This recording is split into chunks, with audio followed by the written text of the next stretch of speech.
Hello, everyone, and welcome to another episode of Women Like Me's Stories in Business.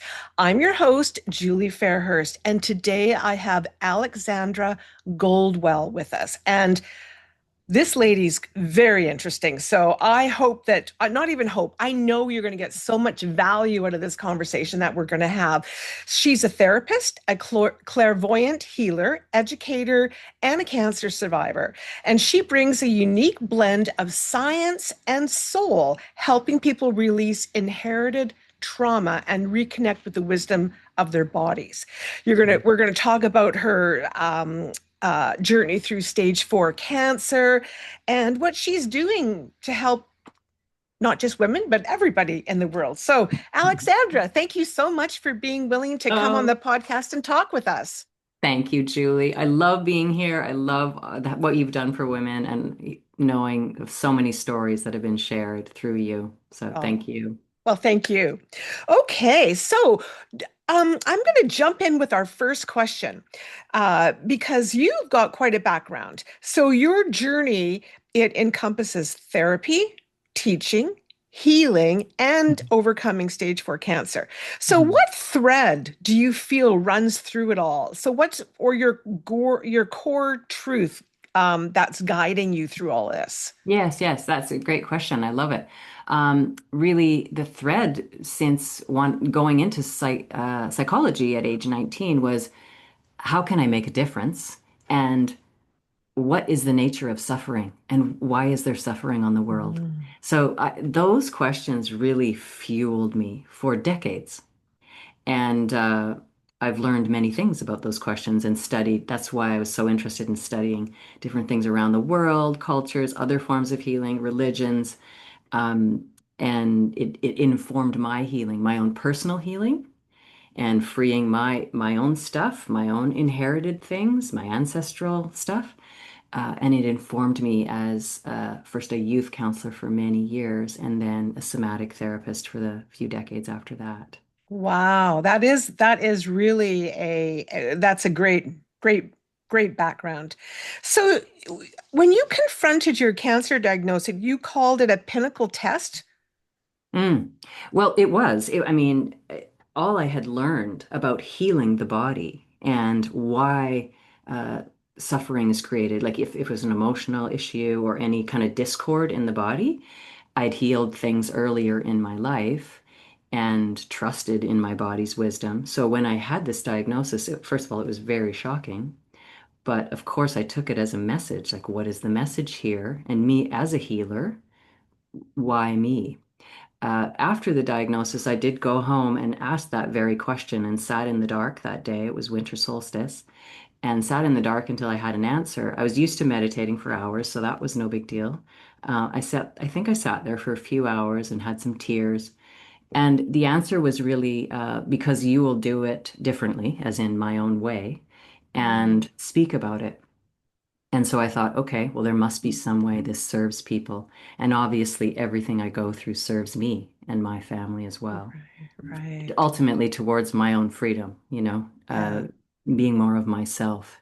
yeah, So it was a pinnacle test of all I'd learned about healing and integrative healing, and certainly a test of faith and my own relationship with God. And I use all sorts of names for God because of my studies and teaching in world religions, but my own relationship and faith. And it was tested that over and over again. And then it was a test of my own like fortitude and my will and how much did I want to live and be here. yeah. It Wow. was everything. Yeah, yeah. So so you know, I'm certainly not an expert in this field at all, but I do believe that our emotions can Mhm. make us very sick. Yes. And what can we do about that? You do something called root cause readings. Yeah. So there's many ways to talk about this, and we could talk about this the whole episode because Yeah. yes, suppressions of our emotions, any suppressed parts of ourselves, end up getting twisted up and coming out in a pattern that's often not helpful for us, or coming out in an inflammation somewhere in the body, or pain, or a recurring digestive issue, or who knows what. So it's just a repression, and both emotions and thoughts can be repressed. And when we have a lot of repressions, it represses our own life force and our vitality, our physical will to do stuff too. And then we're just seeking like something to keep me going, which, and many people in the world are doing that. Just give me something to keep me going. Like I'm tired. But Mm-hmm. the more that emotions are released, the more vital life force is circulating in the body because it's essentially just trapping your own life force. Right. Uh, so what can we do? We can do is honor those emotions again and again and again and look for them proactively. Like, what do I need right now? Or have I been paying attention to myself this week? Or people are often run off their feet with their jobs and Yeah, families, and that kind of lifestyle is encouraged in our world. It's it really is. encouraged. It's kind of just the norm. Oh yeah, so busy. Like, oh, the kids are doing this and God work. And then that's just kind of such a common language, but that is not health. And I think our whole world, certainly our Western culture, we're really at a point where it's time to understand what is health, what really serves our soul, what serves our heart. Mm-hmm. There's a lot more than keeping busy and getting to do the next thing or like, what is it all for? So the more we pay attention to the emotions, that teaches us, our own needs, that teaches us, but our soul, like what is my soul and what is it trying to tell me? And people don't have to follow any tradition, certainly, or use a name if it's uncomfortable for someone. But your soul is always calling to you, Mm-hmm. always. I But agree. yeah, it just takes some like training and kind of time, quiet time, however each person gets their own quiet time to listen to that. That's really where the meaning and ultimately joy in life come from. Mm-hmm. Yeah. Wow. I yeah, I think that so many of us, and I just loved what you said about the busyness. Yeah. It's almost like if you're not busy, what's the problem? Yeah. You Something should wrong with be. you. Yeah. And I know for myself, I burnt out from my previous position, a job that I did for 34 years, and I just got to the Yeah. point where I was so burnt out, I was stuttering. Oh, Just it was so bad, and yeah. I'm done. I'm Yeah. done. And but you're so right because I was super successful. Yeah. Wow. And Yeah. So everybody, there's that you know, and reward. yes, And it there's a feels like, well, this must be the thing. This must be what I may as well keep up with this. This has yeah, worked, but it yes. hasn't fed the soul, you know? No, Yeah. exactly. Yeah. Exactly. I think there's a lot of us, I mean, definitely men as well, but I tend to Of course. focus mainly on women. And I think there's so many women out there that give, Hmm. Hmm. go, and Yeah. then there's nothing left for them. Yes. Yes. 100%. I've always seen that because after the first decade of working with youth and young families, then I was just working primarily with women because women primarily go to therapy. Women primarily get their partners to go to therapy. Women are primarily the ones who take their kids to therapy. So it's almost always women. Yes. So I have a lot of experience with women Yes. and watching them, young, midlife, older, like yes, there is such a deep ingrained caregiver and lover, like a caregiver. Like I love people. I got to care for my people, Yeah. and I nurture them. And so we've learned that inherited. We've learned that from moms and grandmas and great grandmothers who we never knew, because that was their role too. Hmm. Uh, so to be a modern woman and like go do this because you can do anything, go be successful, but you also have this innate, I have to also nurture and like care for everyone. It's Hmm. innate, it's automatic. I want to and I need to.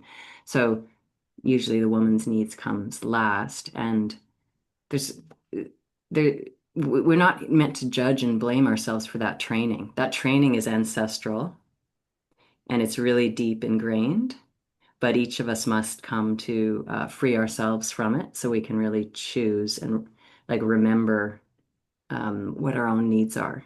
I That was part of the cause for cancer. There was many circumstances that Mm, allowed the system, there was adrenal exhaustion and allowed the system to actually create such cells. But um, each woman must learn to like pause and ask herself, what do I need? I've asked so many women that, like, what do you need right now? And most will really like kind of look like a deer in the headlights, right? Like, well, I don't know. I don't know. hmm. Who last asked me that, or when did Yeah. I last ask myself that? So it can be a very unusual question. And I'd love for more people to learn to ask it of themselves and for us to teach our children to ask it of them, not beyond the basic food, shelter needs. Yeah. I think that it's so important because just as you said, we've learned generational Hmm, from our ancestors.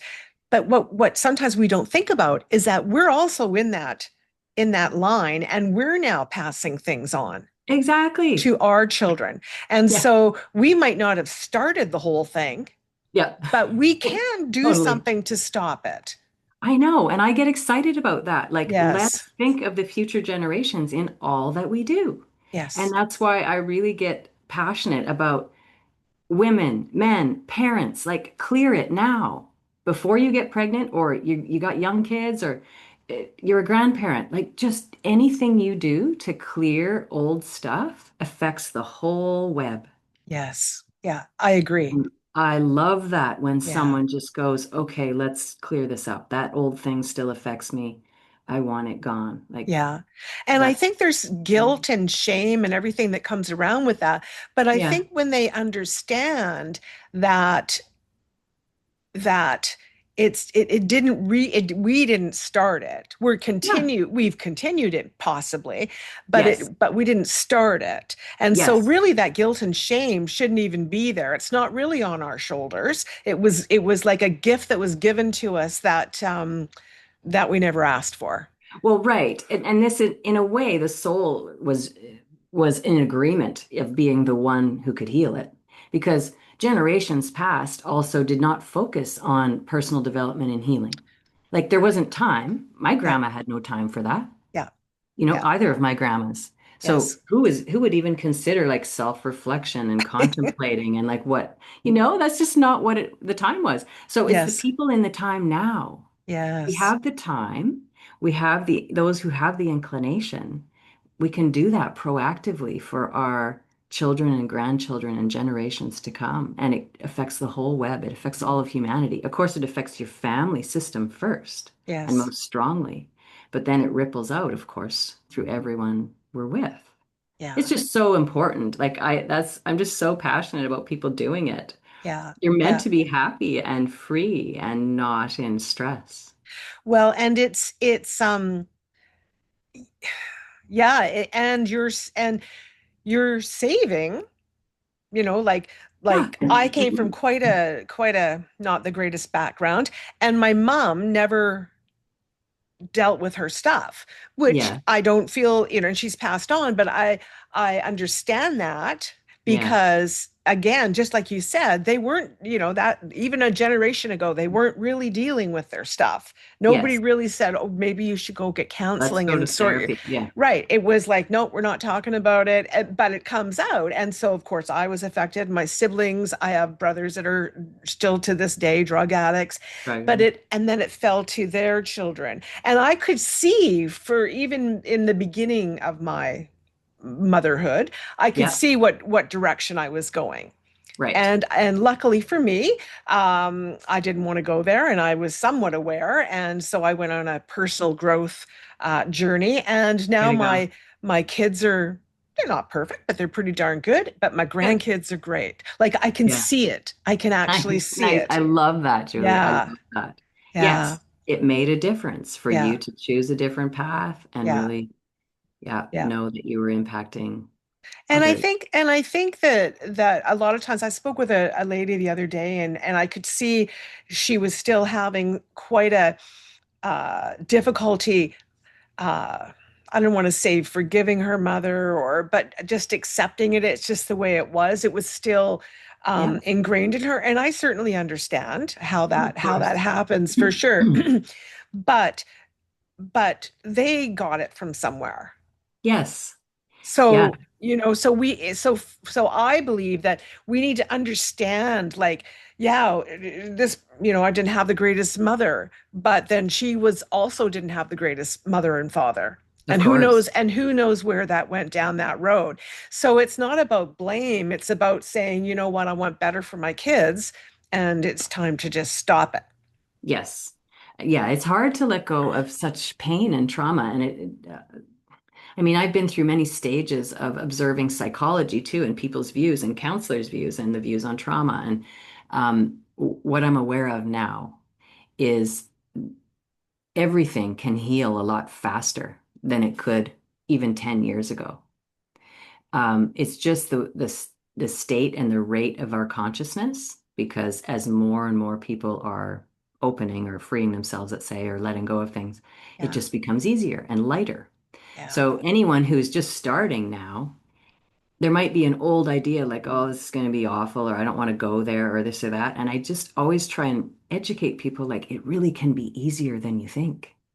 Like I've seen Mhm. people be free of something in one appointment over and over and over again if we're getting to the root cause. Yeah. And so it's about like diving into the root and knowing what to pay attention to versus sometimes you need to really tell your story a lot. So I'm not minimizing that. No. But there are times when it's not at all time for story or story is completely done and a person's ready to let go or they just don't know what they need in order to let go. So Hmm. this is the purpose of going into root cause and clairvoyance and seeing developed over years for me of being in the therapist seat and seeing and hearing and seeing more and more things. And now it's just much more sharply clear. So it saves time. It saves a lot of time. And I wish for people, I always wanted that when I was younger, like this healing stuff, like it's got to be faster, I used to think. Yeah. And I had an amazing mentor and she was fast. And I was like, wow, if I can ever work like her. Um, so I'm very excited to pass that on. Like I want you to be free faster. Yeah. I want you to be out of suffering as just as quickly as possible. Um, we still have to take steps and be ready for certain Yes. changes. You have to integrate and follow through. But really, it's a lot lighter than it was even 10 years ago. Wow. Well, can you tell us a little bit about how you work then? Let's jump into that because I'm curious because you have quite an extensive background, and you just mentioned about I think I read that you do a bit of energy. You can read energy. Yeah. Yeah. So that's what happened over time. Like I Yes. remember the first day it ever happened and it was disconcerting to me. I was 29, but now it's 25 years later. So I've watched this and become discerning. Like I understand what I'm seeing now and it's become a lot sharper and clearer of what to focus on and for each person. So how I work is whoever is with me on Zoom or in person. We talk a little bit. I have a form. They have to tell me a little bit about what the purpose is. Like, what do you really want to shift? What do you want to become clear? I have some key questions, and then when we get into session together, we have a bit of time talking. But then we're going to go into the body and so I talk the person through that. So we're both deeply going into the body. And then once that person is a bit more settled and quiet, I'm just quiet for a bit myself while I look into the energy system. And how things look for me, there's a lot of people that see things and in their own unique ways. But how it looks for me is that uh, we have a field, an energetic field, and it has different kind of layers to it. And in Chinese medicine, there's meridian lines. And from the Indian system, there's wheels. Well, there's also smaller bits like that. So like, you got this whole big system and there's all kinds of things going on in your field, this whole big 3D field. So When I know what somebody wants, I ask the question about what's the root cause of this and what's most helpful for this person today that they're ready for. And then my attention is drawn to certain parts of their field. So yesterday there was a physiological issue for a woman that was clearly blocking what she really wanted. So we attended to that physiological issue. There was also a thought field, which I saw as a bit of thought, old thought cycles or old beliefs.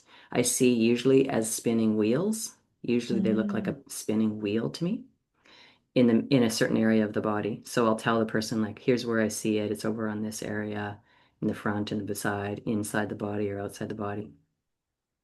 And here's what it says. So I'm reading those thoughts or old beliefs, and I'll get a sense of where it comes from, an ancestral experience, or I'll see a memory or something of theirs. And as these things happen, like as we identify them, I use my words and my voice. Like I kind of I know what to say, or I'm directed to what to say, mhm. and these things drop, and I can see them almost melt. The energy field to me sometimes looks gray or a little bit clumped up, or I see a dark spot, or sometimes it looks wiggly, like just it's not flowing freely. The energy's not flowing freely. So we attend to that through identifying it, the emotions and the thoughts, the old beliefs, the old identity. Some other time, sometimes sometimes it's another lifetime, like I see you in another body, but other times it's clearly an ancestor. And as that happens, then I see that energy kind of clear. It rests. It kind of almost comes to rest. Just like we feel when we've on a really amazing vacation and you just feel yourself over time kind of let go. Oh, yeah. So that's how I see kind of the energy. It just kind of is Yeah, starting to settle. And in that settling, when the person becomes more settled, more and more deeply open and settled, then we do a healing and I call in energy and direct and move the energy a little bit myself because we're now an interacting field ourselves, me and right. this other person, Yes, yes. Um, and then so that then the healing takes place, just kind of rebalancing and integrating everything. That old stuff is clear, that old stuff is settling and it's done. And then when we're complete, we'd come back and we talk and have a few steps to take to integrate those changes.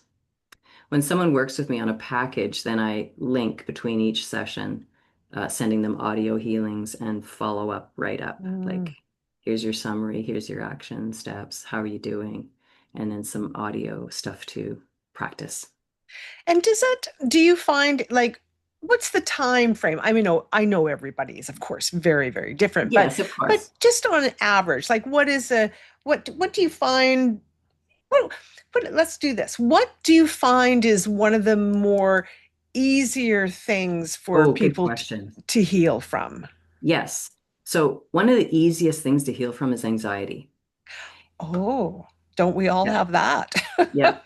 Okay. It's one of the easiest for me. Of course, I worked in it with it in many ways, certainly all through each decade, 20s, 30s, 40s, and now I'm in my 50s. And the way the styles changed. But now, in the way that I work now, it's fast and easy. It's usually very simple to Mm. heal from anxiety. And for instance, I mean, I have many examples, but a few weeks ago, a young one, someone who was like just around 10, came and had some t trouble sleeping. And this is done in one time. This was different than many people's concerns and why they're not sleeping. Different reason. But knowing him and seeing his system and why he wasn't sleeping, uh, and getting to that right away and giving the parents that information, that just made all the difference. It just really calmed this person. Mm. That was super helpful, like to be able that somebody could identify that for him. Yeah. So the same thing is true of adults. Like usually it's a misidentification and people will go through like, why am I having this anxiety? What's wrong with me? God, like if I could just relax, why can't I meditate? If I could just relax, I can't relax.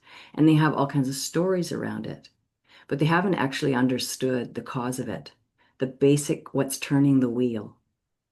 And when you can get to that, what's turning the wheel immediately, like within a few minutes, and then we address it, the whole system relaxes. Mm.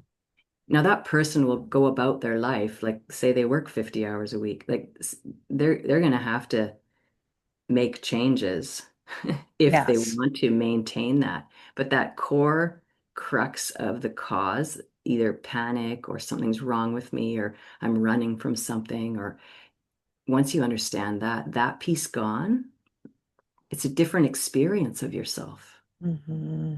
and then there it Yeah. frees up some energy to potentially make different choices and understand oneself differently. Yeah, so that's fast and easy. And then another thing I'm really passionate about is helping women, couples get pregnant. And that is also easy for me, seeing issues in the womb. Um, Oh, and it can happen really fast. And the baby souls usually communicate with me if there's one hanging around. yeah. Yeah.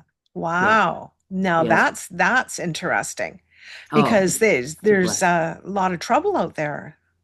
I know. Yeah. And it's not that complicated. Yeah. Usually, Yeah. usually. Yeah. Yeah. Usually it's about the system being ready, and the babies coming in are so highly conscious, like Yeah. like such a different frequency. The parents are not ready for that frequency to hold it. Uh, So it's not necessarily a physical issue, usually. It's like, I need you to be ready for me, and you're not. Either you're not healthy enough, you're not for the baby that wants to come to them. Okay, there's tons of souls that want to come in. yes. Yes. But for instance, somebody recently, yeah, there was just such slight things. There was a physiological issue for the mom, but then the family system and the couple, it was very slight and gentle, this shift that needed to be made. But this is what the baby was asking for. And they had no real block to how they physically couldn't get pregnant. But the baby's just like, you're not quite ready with this thing. I want you to Mm, like the kids are coming from God. They're coming from the yes. great all that is that created all of us. Yes. And there's in that frequency, and that frequency is complete trust. It's surrender, it's peace, it's freedom. It's like, so if the parents are very far from that, they're just not the right match. They can't match. Like the the well or the it's just not open. Yeah. It's just as what people are often operating like, Yes. or Yes. Yeah. right. But these souls are just like more like a soft flower petal, please. Yeah. If I could give you an image, Yeah. like I don't want a stone, like I don't want to like try to fight with you and Yes. try to get Yes. in there and embed Yes. my Yes. yeah, Yeah. Wow. Wow. I never ever even thought of uh that of that could, that concept. yeah. But Yeah, it's there's beautiful though. preconception has been a thing. Before I had my son, he's 15 now. Um, I wanted to study preconception around the world because I thought the West doesn't really get this. Like, who gets this? And Yeah. there's cultures around the world that really planned. Like, if a couple gets married and wanted to have a child, then they were to be held in a sacred way by the community for a year before inviting the soul in, and they needed to Ah. be aware of what they took in food and drink and what they took in thoughts and emotion. And when I read those stories, I was like, oh yeah, that's right. That's amazing that that's happening. Yes, well that is, yeah, there's places in We, the world that they once knew this and still do. And I'm passionate about more people knowing that, who want yeah. to invite babies in. We help the world that way. The Yeah. babies are so conscious and the kids are so conscious, Yeah. Yeah. so much closer. Wow. That's, thank you for sharing that. Yeah. I think that's beautiful. Just beautiful. Well, let me ask you, what daily ritual keeps Mhm. you anchored in joy, presence, or embodied peace? Yeah, I could always use more joy, but I have daily rituals of sitting still, and sometimes due to things, I might only have a couple minutes. Where that sitting still often involves what I call prayer, but it's just talking to life, Yeah. or being with my own inner being. Like, looking at the tree or something if my eyes are open, or choosing to do a meditation. Sometimes that's longer, and if I can do a full, I really love it when I have a more full yoga practice because I taught yoga for many years. It's deep in my body. I had at least a 20-year steady practice. Wow. Now I don't have a full practice as often, but I like to get at least a half an hour on the mat, and that's awesome. And then sometimes I just go outside and sit on the ground and have my tea. You Yeah. know, that really helps me listening to the birds and looking at the trees to start the day. So simple things. Yeah. Yeah. Why do you think a lot of people um they try to meditate but they can't? Or they think Well, they this is can't? this is fascinating because I taught meditation for years. After Oh. starting yoga, I started meditating when I was 19. I didn't know what it was. I was in this little town in Alberta. Like I couldn't find a book on it. I didn't even know the word. But I started by gazing at a candle, and I really encourage people to try this. If you think I can't meditate, try gazing at a candle flame, a real flame, and just have it at about eye level and just let your eyes kind of go soft. Just the way we gaze at fire.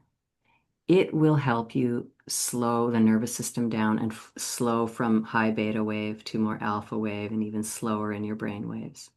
Something really simple like that. Or that's why people love being in nature, where, oh, I just like gaze at the sparkles on the lake or something, or like wander watching birds.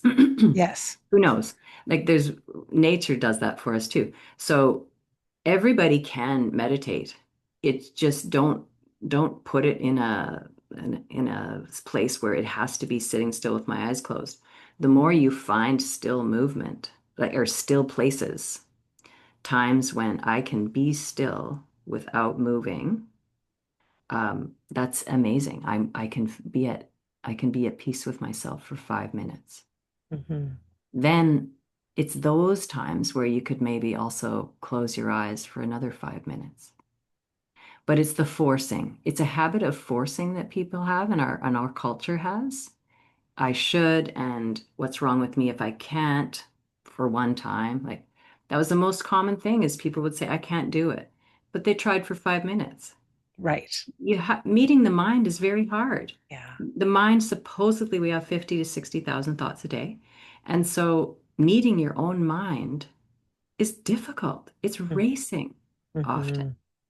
It's babbling about all sorts of things, about your day and people in your life and associations. It just babbles on and on. And so that can be painful and irritating. And we don't like to sit with discomfort generally as a humanity. But find something that works, like, okay, maybe I could gaze at a candle flame for 5 minutes, or maybe I could be in a peaceful environment for 5 minutes, being still with eyes open, and then try, could I close my eyes for another five? Everybody is capable of that. It's just Yes. training. It's just training. You just made me think about all the times we've sat around campfires. Yes, I And most know. of the time, people you could be sitting around a campfire with 10 other people and it's quiet.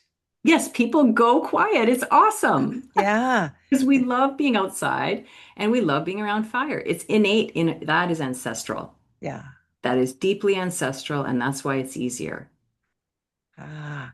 you I know? got to pay more attention to that next time I'm camping.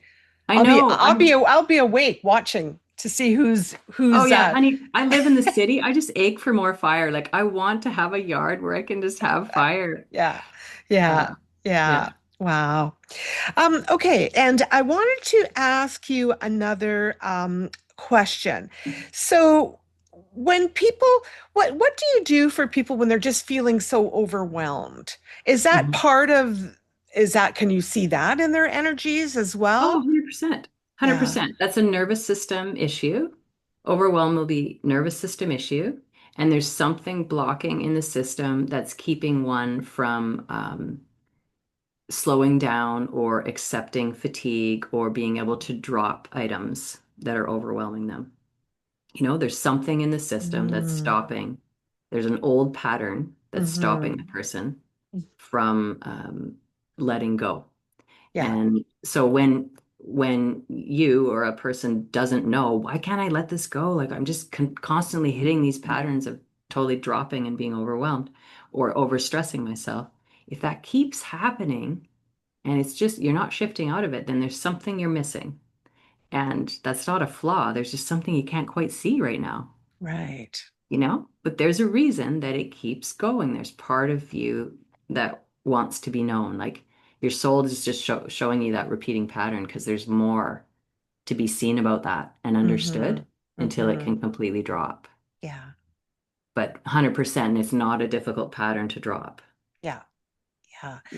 What a fabulous conversation, Yeah, Alexandra. thank you, Julie. Oh my goodness. I have learned so much. Woohoo. I really have. And I know anyone who's listening is going to learn. I'm so excited that Oh, that good. we've done this and that it's going to go out there. And I'm sure there's going to be lots of women that are going to get help from watching this. Nice. Wow. Oh, good. So, what would you like to say in closing to anybody that's listening or Mhm. watching? Okay, what would I like to say? I think what I'd most like to say is be more gentle with yourself. You are so loved because you are love. That's who you are inside. And really, the more that you could come to know that and honor it, honor it. You are love, you are joy, you are sweetness and peacefulness. You are all these good things. And it's worth taking that time to be with yourself. I Hmm. really want people to know that beauty is right there. Hmm. Oh, Mhm. thank you. Thank you so much for that. Mhm. Whew. Well, I need to take a deep breath. Good. Let's end with a deep breath. Yeah. Whew. Yeah, Yeah. that was Thank you um so that much, was Julie. fabulous. And as I said, I learned a lot, and I appreciate you very much for being willing to come and share your Yeah. knowledge and your wisdom from all these years of helping people. And my one thing I really hope that everyone gets from listening to this is, and hopefully they understand, is that it's not as difficult as we think. Yes. And that was a big message I got from you. Oh, good. Yeah, Yeah. it's not as difficult to live in happiness and joy and love. It's actually harder to live in sadness, anger, and grief. Oh, yeah. And yeah, and so I hope that people get that message, and I hope that they will um, do something for themselves. Yeah. Call Alexandra. She can help you. Yeah. Yeah. I hope so. Yeah, That would be wonderful. yeah, So, for all yes, parents, you can book a parent consult, a free parent consult. And for all individuals that want to do something, same thing. Just book a phone call and yeah. let's see if there's something I can help you with. Love it. So we Yeah. will have Alexandra's contact information in the details section of the show notes. So don't hesitate to reach out to her. She's she's amazing. I think if I needed some help, I would be reaching out. Well, I think we all probably need a little bit of help, Yeah. but Yeah. I would I do reach too. out. That's what I Yeah. think. I think you're fabulous. So thank you so Thank much for you. doing this. Thanks, Thank you Julie. all for, oh, you're welcome. And thank you all for watching. I appreciate that. And we will see you all again next time. See Bye. you.